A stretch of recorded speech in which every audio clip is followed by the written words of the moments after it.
Hi everyone. This is Let's Discuss a Paper Soon After Reading It. In this journal club, we selected the paper 2 hours ago, and then after reading it, we start discussing the paper. And today we have 3 participants. First, Aniko, could you introduce yourself? Hi, my name is Aniko Kustor. I'm a PhD student at Monash University. Thank you. And then Ryoichi. Hi, I'm Ryoichi Watanabe at Kyoto University and a PhD student. Hey, thank you, Ryoichi. And I am Yota Kawashima. I'm doing research assistant at ATL Monash University, Australia. And today we are going to discuss a paper called titled Evidence of Weak Conscious Experiences in the Exclusion Task, published in Frontier Psychology and in 2014. And the authors are Sandberg, Delpin, and Bibli, and Overgaard. So first, I am going to give you just a brief summary of this paper, and after that, we are going to discuss this paper.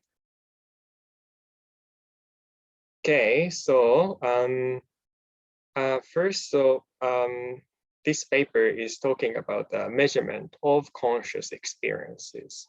So behavioral measurements, not the neuroscience or brain activity measure of consciousness.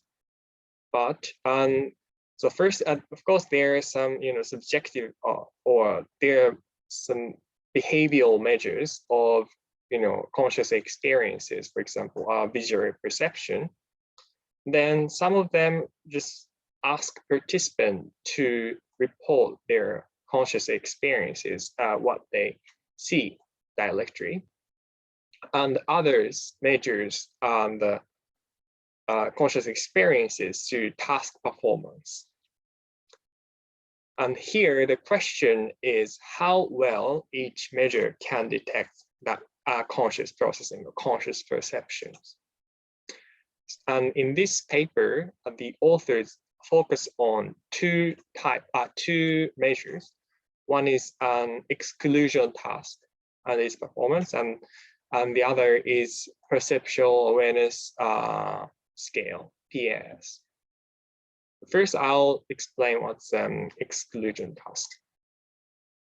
So in this task, participants were presented with a target word, such as a market.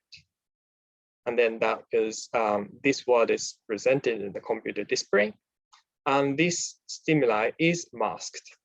Then after that, participants are presented with the first few letters of the word, which is called the word stem. And in the case of market, for example, M-A-R, ma, will be presented. And then participants are asked to complete it. And here, participants are asked not to use the target word. So in the case of market, the target is market, and the word stem is ma. So participant or one possible response is that the march, something like that. And here, if participant consciously perceive the target stimuli, market, then they should be able to exclude the word market when they are completing the word stem. However, if they are not conscious of the target and then climb, then they fail to exclude the word. The frequency, they measure this as a match frequencies, so-called. And here, in this exclusion task, failure of exclusion is considered as a no conscious experience, because if they consciously perceive the stimuli target, then they should be able to exclude the target. However, in this paradigm, in this task, it is possible that participant could see something as a target, but still fail to exclude it. And this is the case when the author called the weak conscious experience case, because they can see something, but still could not perform the task well. So the hypothesis is that if exclusion reflects the complete absence of conscious perceptions, then the above chance failure to exclusion should be observed only for the lowest awareness or perceptual awareness scale. And here, the perceptual awareness scale is just something similar to full-scale response, but it contains it's more descriptive in a sense, not just the value itself, the number itself, and it contains the no experience and weak glimpse, almost clear experience, and clear experience. So when I say the lowest awareness, it means that the participant responds or report that they have no experience. So in this, again, the hypothesis is that whether if the exclusion task capture the unconscious or no conscious experience well, here in this paper, they ask participants to do the exclusion task first. And then after each trial of exclusion task, they also ask participants to do the PAS scale response. And then what they found is that the first, the objective clarity or the duration of target stimuli, prime stimuli, is associated with a PAS. And this suggests that this PAS measure is kind of varied in a sense. And then after that, the author also found that the match frequency, meaning that the participant report match with the target or not, it chance level for no experience and weak glimpse, and then it is less than the chance level for almost clear experience and clear experience. Finally, the authors found that around 50 millisecond duration of the presentation results in failure to exclude a target stimuli, and above 100 millisecond presentation result in successful to exclude the target. Then, based on these results,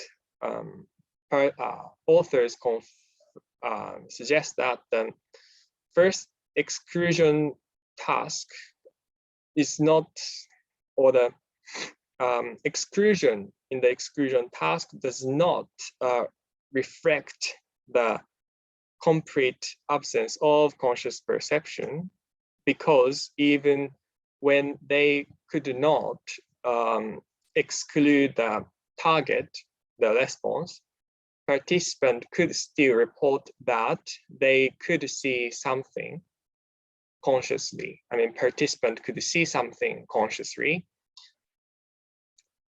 So this means that participants were able to distinguish versus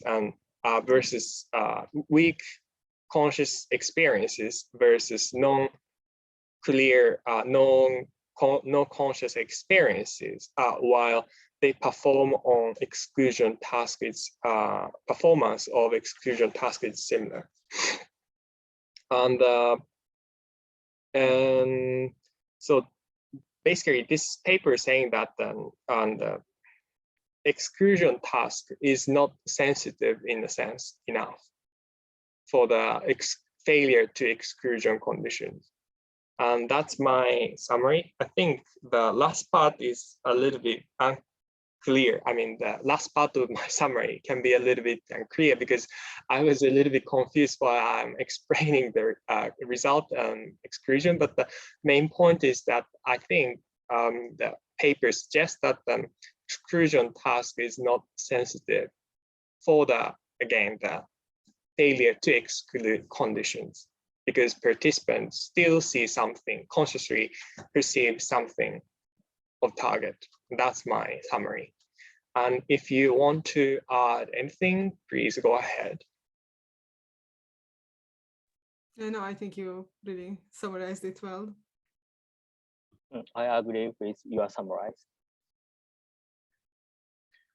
So could I confirm my understanding for PS in this study? So I think PS means the perceptual awareness scale. So in this study, the letter stimuli and the letter have meaning, right?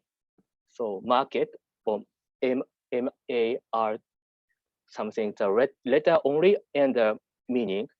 So PS1 is the no experience, and the PS2 is participant can see the letters, but participant cannot interpretation the meaning. Or PS3 is a letter, participant can see letter and see something like the meaning, catch it.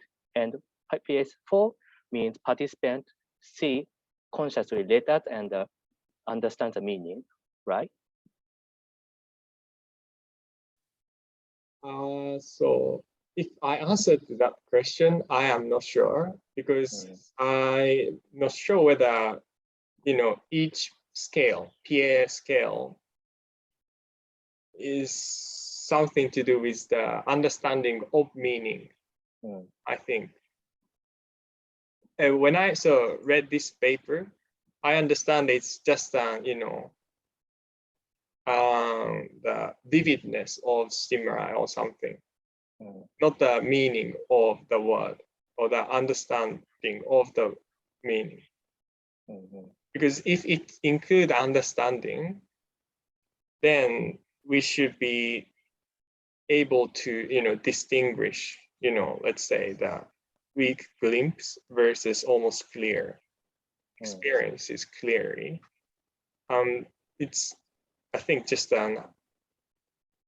not the sensitivity, but how they define each scale in a sense. But yeah, I think that's maybe some method part they mentioned or they describe what each scale means, but I don't know. Yeah, I think that's a very good point, and I was also unsure because I think it's just based on the description, it's more about the perceptual experience of I see letters, but not I don't think they ask about the meaning. And I was also interested. I would have been interested in for example, words like pseudo words that are, if they would be used as target, because there you don't have the meaning.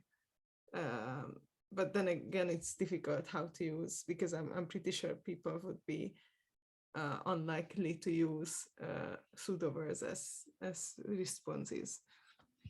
But yeah, I think it would be very interesting to have some kind of way of disconnecting the semantic understanding of a word from just perceiving it. But I guess they don't even want to do that.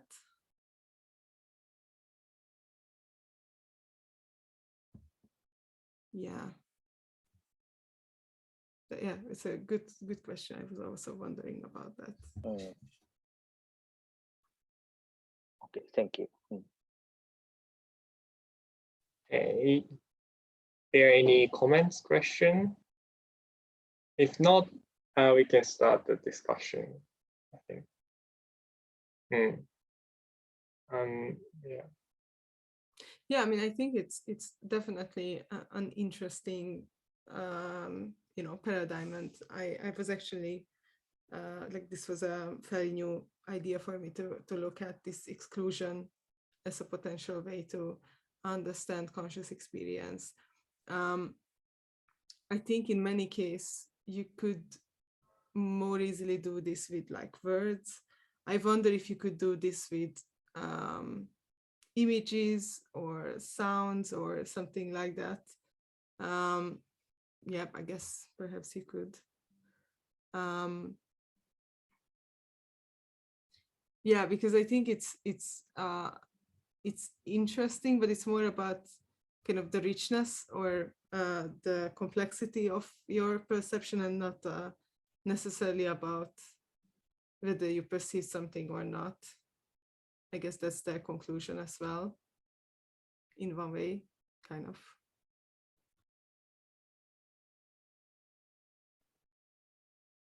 I see. So yes, this exclusion task is more higher cognitive needs for higher cognitive and semantics meaning, like because the task uses the letters and like the words have including meaning. So this task is so complicated and more like the more, how to say, more higher order, and it needs to the prefrontal or inhibition. So the task is more complicated, but so normally the PAS is for the perceptual awareness. So this means more lower order or lower cognitive or lower perception.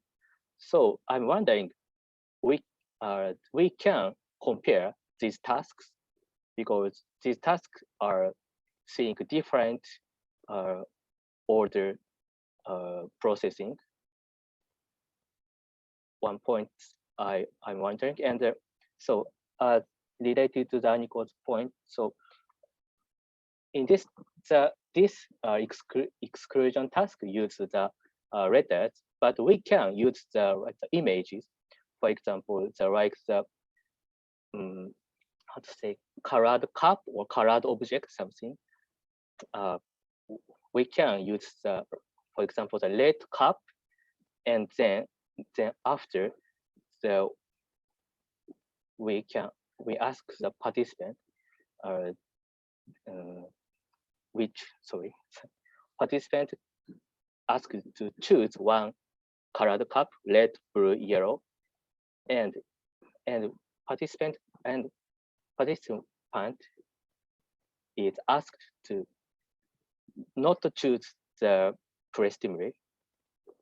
So this is, I think, easier version of this letters or meanings exclusion task. It is more related to the perceptual awareness scale, I think. Yeah, I mean, I guess it would be very interesting to look at a similar experiment, either with words but also with images, and recording, for example, EEG activity, and try to relate different levels of the PS scale reports, and then, yeah, if we can differentiate between, I guess, different processes involved in this kind of inhibition of certain aspects, certain, for example, certain colors or certain letters or objects on the image. Yeah, I think that would be interesting to see.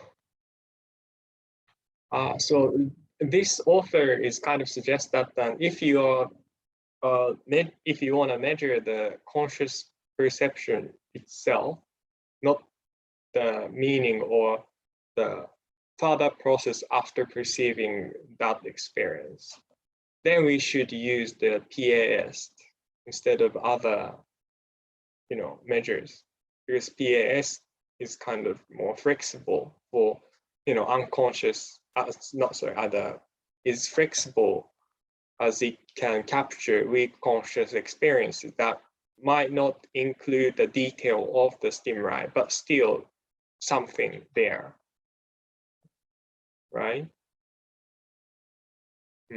Yeah, okay, yeah. Yeah, but I guess in that way, yeah, I'm wondering what are, yeah, in a way, what kind of questions do we have about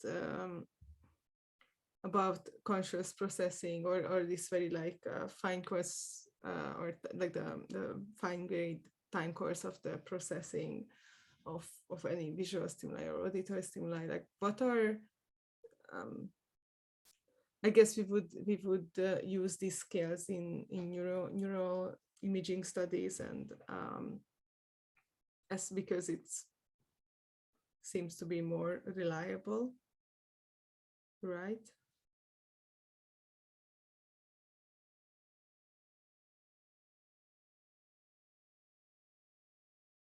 Yeah, because in one way I kind of like, I don't know, I think it would be useful to have some kind of discussion on the importance of this glimpse-like experience, like, so the P2 or PS2 level, when you have like a vague experience or like a very like this glimpse. I mean, yeah, what does that even mean? Is that something that is present in day-to-day experiences, or it's more like something that you experience during like an experiment in a laboratory, but then maybe not that many times in your day-to-day experience? I wonder, what do you think?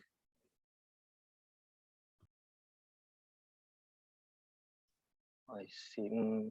So you said that this exclusion task, and we can measure the EEG or something brain activity with you doing this exclusion task, right? What you said? Task. The task mean exclusion task. Yeah, I guess we could do that. This would be interesting. But I was more, and I guess we could either do that, but then in line with the author's claim, perhaps it would be more it would be more advantageous to just focus on the this perceptual awareness scale just in itself, because it kind of provides enough information. I see.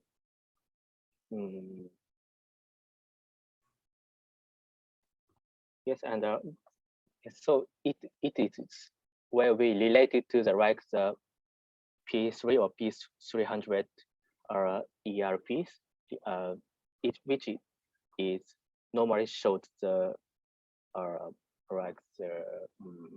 conscious access, or the normally the PAS is high PAS scale related to the high activity of the P3, normally in the backward masking paradigm study. So yeah, we can integrate these previous result and the exclusion task.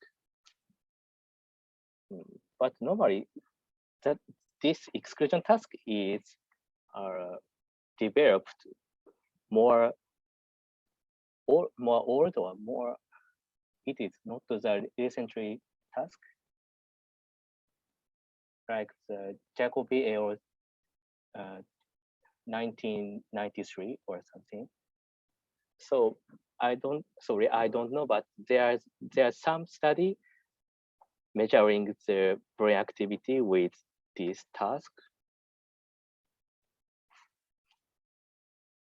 But I don't know.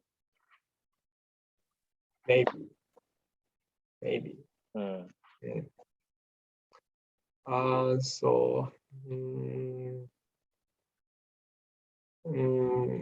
I think kind of related to Aniko's point, but it's a bit difficult for me to understand what's happening when participants say the weak glimpse, so weak conscious experiences, because what I'm particularly interested in is that what they perceive. So in the weak conscious experience case, what do they perceive? Can be, it does not contain a detail of letter in this paradigm, the exclusion class paradigm. But then what did they see? Just a letter of some the phobia, or and yes, I guess, yeah, it's I mean, the point of this paper is that even though you still have some perception, you can't make some kind of behavioral response or perform the task based on that vague experience. And if we can, so my point is that then if we can investigate further or characterize the experience itself, then it'd be interesting because we can see the different processing happening in the brain. What I mean by that is that, for example, I don't know, the color information will be processed later, and if that's the case, then weak conscious experience case, participant can't see color, but only the edge of object, or just something like that. I don't know. This is not true. I think that in the color will be more vivid. So I think that even for the weak conscious experience, participant can still report the color instead of the object category something. But what I want to know is that aspect of weak conscious experience. So I don't know how we can investigate that further based on this analysis. And I guess just then ask participants to report what they perceive. In this case, maybe the letter and the color of the letter, or something like that. But that's something I'm interested in.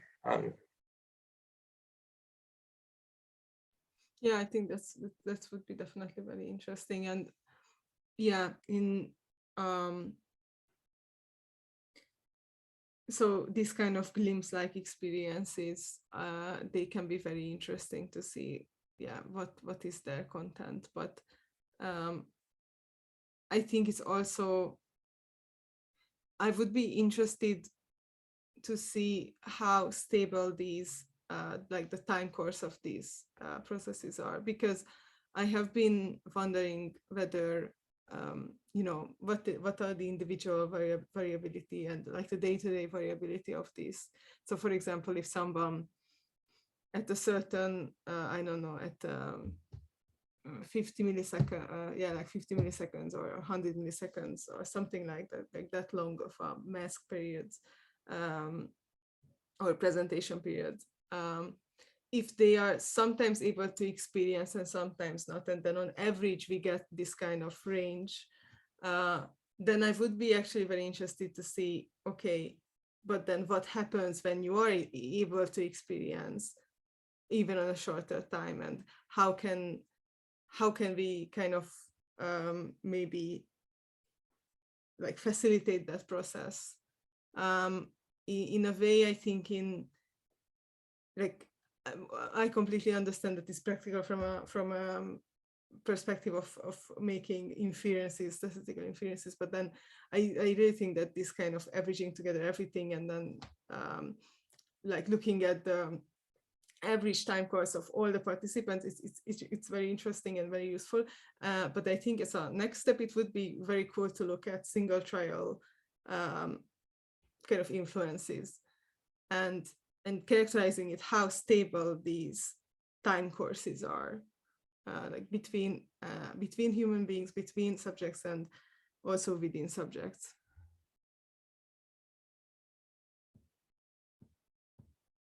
But maybe there are papers doing this, so maybe I'm just not aware of them.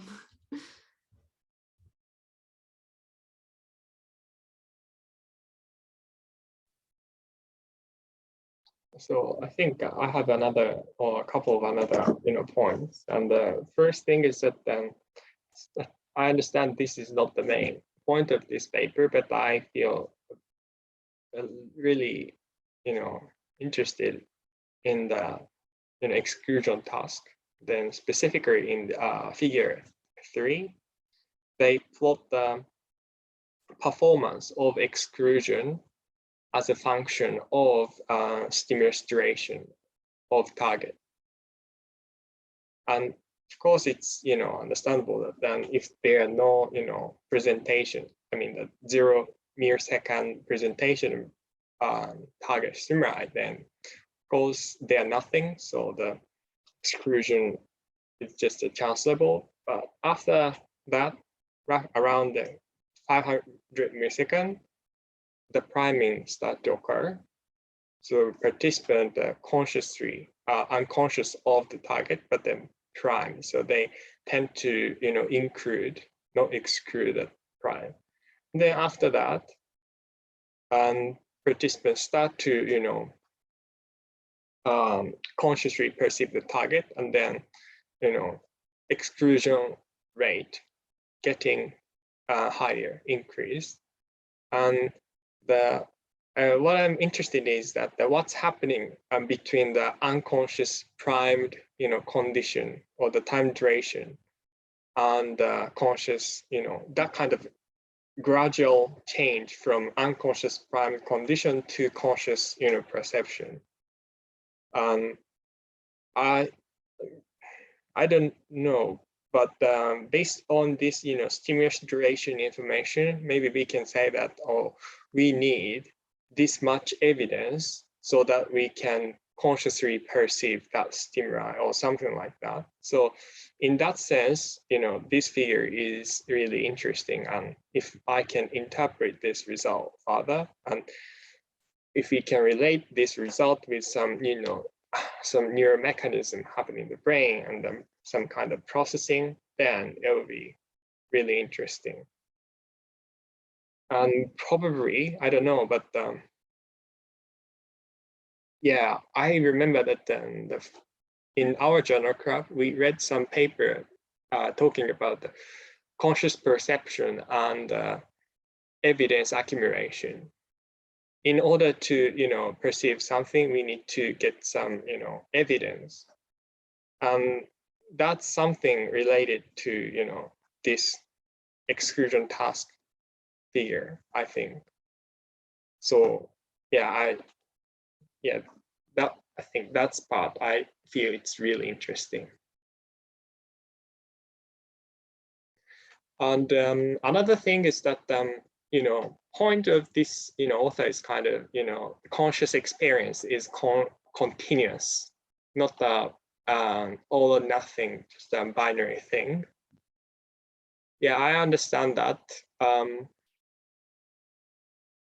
In terms of the behavior, because let's say in this case, first, in the weak conscious condition, participants start to see something, but it's just vague and they can't make a report to perform. They can't perform the task well based on the perception.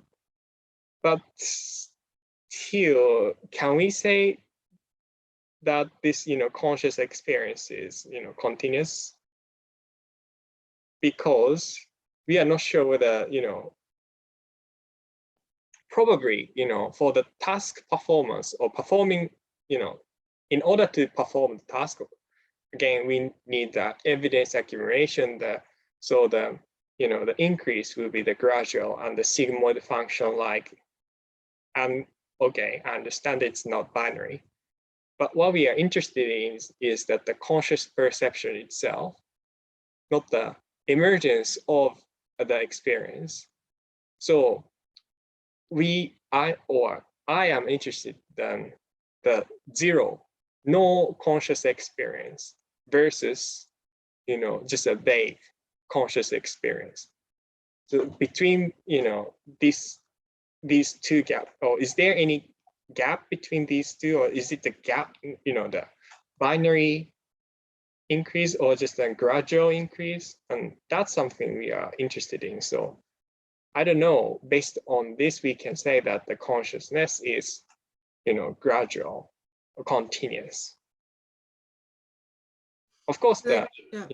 Sorry, go ahead. So in terms of the detail of conscious experience, yes, I agree that not the all or nothing. Just a gradual. As you see more, you will get more information, and then you see more clearly. But yeah, I don't know whether it makes sense or not. But I guess what I find difficult to understand is like what would be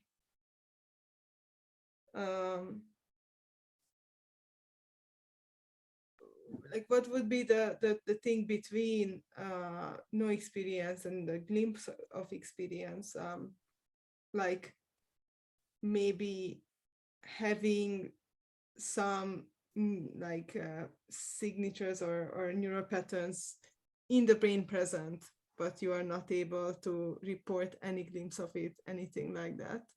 Or what do you have in mind for that? okay, so if I draw what I'm thinking, like this is, just a sigmoid function, let's say, and then this is the x-axis is, let's say, the intensity of stimuli or strength of stimuli or amplitude of, I don't know, the vividness or something like that. And then y-axis is the, conscious, experience. And then all or nothing kind of idea is saying that then from certain, level of intensity, we start to, see conscious or have a conscious perception of stimuli. And then continuous, explanation is that then there are no like this gap between unconscious and conscious. And what I wanted to, say was that then, so if we are talking about the, I don't know, the vividness or the clarity of, conscious experience, I understand that then, okay, yeah, it's continuous. But what I'm talking about is something like this part. And here, maybe it's something like, this in a sense. And then from here, start to, increase in a gradual way. So like this. And here is the emergence of conscious experience of, this stimuli, something like that. I don't know whether it makes sense or not. And I just came up this kind of this way of thinking while reading this paper. So I don't know. And I'm not sure whether asking this kind of question meaningful or not, but then. Yeah, no, I think I think it's very interesting, and it's kind of what I was also thinking, going back to the or when I was talking about this single trial analysis, Mhm, because yeah. the way how we get this line of like progression, Mhm, is that actually a progression, or is that like an average, like once sometimes yes, sometimes no? And because of course these are binary or ordinal responses, like it is sometimes probably yes, sometimes they see it and sometimes they don't, and then if 20% of the cases they don't see it, or they see it and then they don't, in the other times they don't, then we will have a data point here and then a data point there, and then we will have this kind of slope. But the actual experience on a single trial level is binary. So in that way, if we would look at the single subject trial responses, then it would be like this. Yeah. Probably, maybe. Yeah, and then maybe for each person there would be a different point where they would have this kind of gap of, okay, this is the sudden jump in reaching conscious experience.